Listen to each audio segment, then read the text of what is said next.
Azallion. It's Thursday, May 28th. We've got a lot to talk about. We have a new updated drought monitor. There's been some improvement in the southeast, and well, what you see on the radar and satellite right now shows you why. A lot of moisture.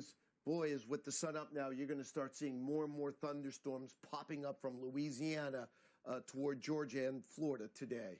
Yeah, good to see the improvements in the drought. I know days and days of rain, it gets old fast, but it is sticking with us. It's just not as bad as it was earlier in the week. Speaking about not as bad, what a beautiful weekend we're going to have across the mid-Atlantic states. You can see the flow coming in out of the west-northwest, but that also means cooler air will be coming across New England today.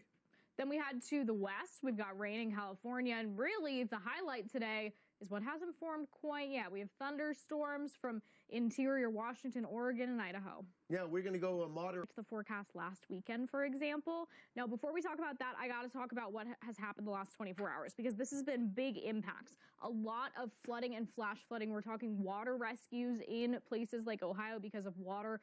Any impacts like that from the rain yesterday, if you even got any rain yesterday. But you might be noticing the temperature dropped 12 degrees down in Berlin. Low pressure, the core of the storm system. It's moving right over New York and New England. So we get several rounds of rain here. Somewhere like Boston, let's watch it. Friday, we get a break overnight, really, into Saturday, 8 a.m. It takes until early. And thanks for joining us on this Thursday morning.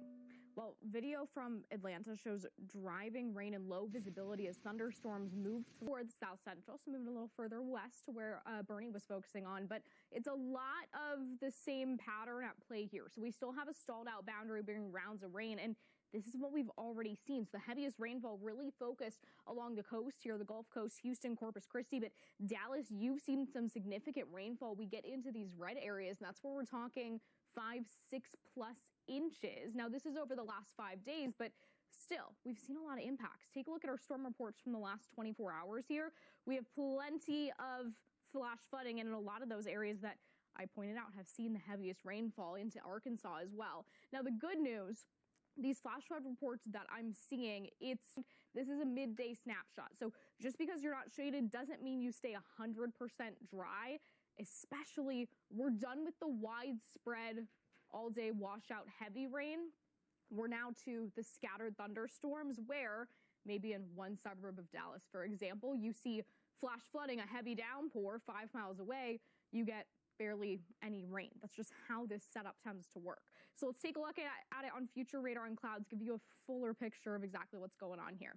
So still some lines of storms, some heavy downpours, the reds, the oranges, the yellows here, even this afternoon, but then we see more of these scattered storms pop up. Now, we're not looking at a widespread severe weather threat until we get to the weekend, but as you saw with that tornado report yesterday, can't rule out a couple of these storms being on the stronger side.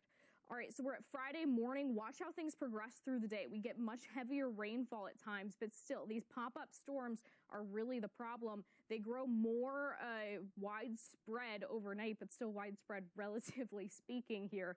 It's still isolated storms overall. So Friday, 9:30, we go into the weekend. That's when we do start to have some concerns about severe weather Saturday afternoon. And then once again, Sunday into the southern plains, really. Here's your area that we're talking about for Saturday. It does extend up into the north central U.S. too, so heads up